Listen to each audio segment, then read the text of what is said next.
Assalamualaikum warahmatullahi wabarakatuh. Perkenalkan, nama saya Saprianto dengan NPM 1211251109 dengan studi Magister Manajemen Rumah Sakit Universitas Sangga Buana YPKP Bandung. Pada kesempatan ini saya akan mempresentasikan Artificial Intelligence atau AI dan dilema etika pengambilan keputusan bisnis. Analisis kasus penggunaan AI dalam pengambilan keputusan di rumah sakit swasta. Dengan mata kuliah Etika Bisnis Kontemporer dan dosen pengampu Dr. Farida Yuliati SHSEMM. Adapun latar belakang kasus ini yaitu penggunaan AI di rumah sakit swasta yang mengimplementasikan AI untuk menentukan prioritas pasien, memprediksi lama rawat inap, dan menyediakan layanan premium. Selanjutnya merekomendasikan tindakan medis. Namun pada perjalanan waktu beberapa bulan setelah operasional, ditemukan beberapa temuan, yaitu pasien BPJS mendapat skor prioritas lebih rendah dibanding pasien mandiri atau asuransi swasta. Yang berikutnya itu pasien lansia sering ditolak melakukan tindakan medis, sehingga ini dapat menimbulkan diskriminasi usia.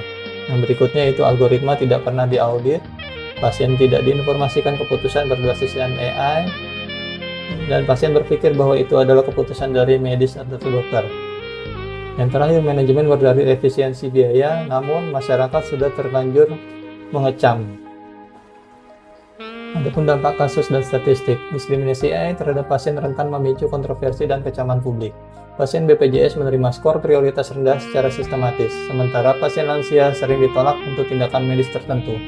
Algoritma AI beroperasi tanpa audit dan pasien tidak diinformasikan bahwa keputusan layanan mereka ditentukan oleh sistem yang otomatis. Pasien BPJS dan lansia mendapat perlakuan yang tidak adil dalam prioritas layanan. Efisiensi biaya tidak boleh mengorbankan hak dasar pasien atas pelayanan kesehatan yang setara. Kerangka etika AI menurut Floridi dan kawan-kawan tahun 2018 ada 5 prinsip utama etika AI, yaitu beneficence dan non-maleficence, autonomy dan justice, explicability. Beneficence dan non-maleficence. AI harus berbuat baik dan tidak merugikan. Kasus ini menunjukkan algoritma merugikan pasien BPJS dan lansia secara sistematis. Autonomy dan justice.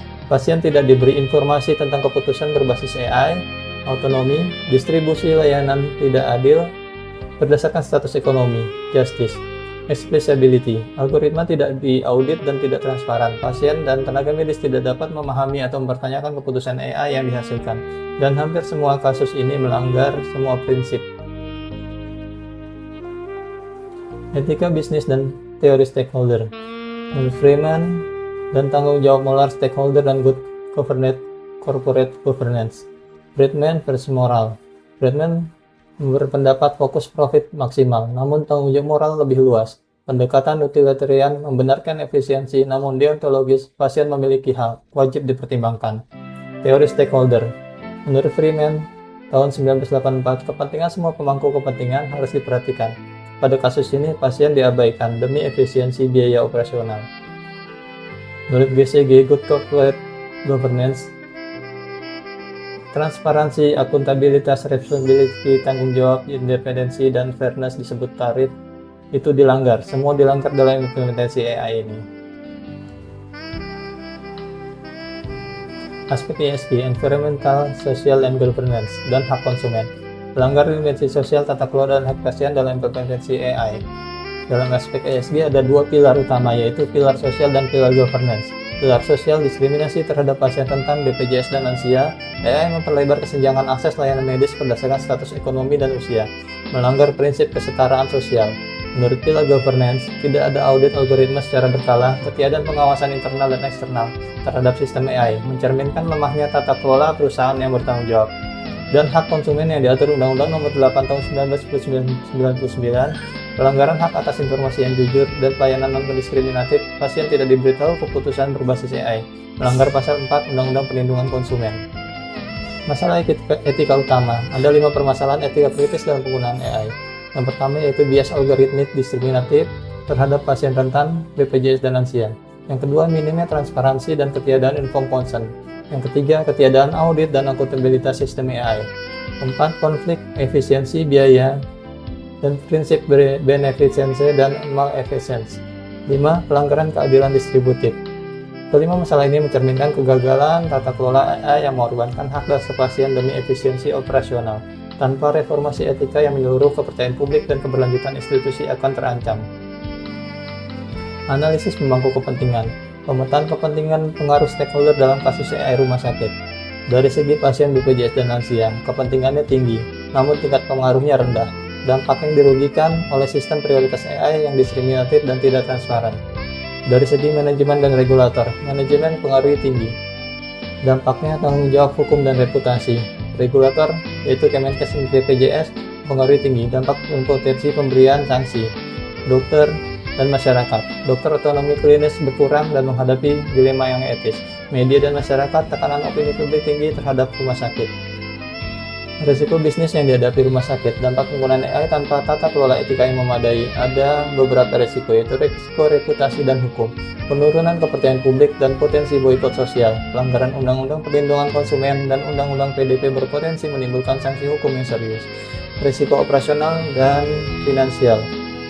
Kesalahan klinis berulang akibat keputusan AI yang tidak diawasi, kehilangan pasien dan penurunan pendapatan signifikan akibat krisis kepercayaan. Risiko kepercayaan dan strategis. Turnover tenaga medis meningkat akibat dilema etis dan berkurangnya otonomi klinis. Hambatan inovasi teknologi kesehatan di masa depan. Solusi yang direkomendasikan, reformasi tata kelola AI secara komprehensif, yaitu Komite Etik AI multi pihak. Yang kedua, human in the loop, keputusan akhir oleh tenaga medis. Yang ketiga, keterbukaan informasi kepada pasien tentang peran AI. Yang keempat, penghapusan variabel diskriminatif dalam algoritma.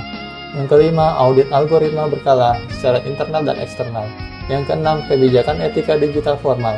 Yang ketujuh, mekanisme banding pasien. Yang kedelapan, perlindungan khusus kelompok rentan. Reformasi ini memastikan efisiensi operasional tetap selaras dengan prinsip keadilan, transparansi, dan perlindungan hak dasar setiap pasien tanpa diskriminasi. Strategi implementasi reformasi AI. Langkah terstruktur menuju tata kelola AI yang etis dan bertanggung jawab. Tata kelola dan kebijakan. Pembentukan komite etik AI multi pihak. Penerapan human in the loop, keputusan akhir oleh tenaga medis. Algoritmi impact, assessment berkala, digital etik polisi sesuai Undang-Undang PDP. Audit dan akuntabilitas. Audit internal setiap 3-6 bulan untuk memantau performa algoritma. Audit eksternal independen setiap tahun. Penerapan fairness, metrik, dan dokumentasi algoritma secara transparan. Perlindungan pasien. Disclosure peran AI dalam informed consent, hak pasien untuk review oleh tenaga medis, saluran pengaduan resmi tersedia, kebijakan afirmatif bagi kelompok rentan, BPJS dan lansia. Kesimpulannya, etika AI sebagai kondisi transportasi digital kesehatan.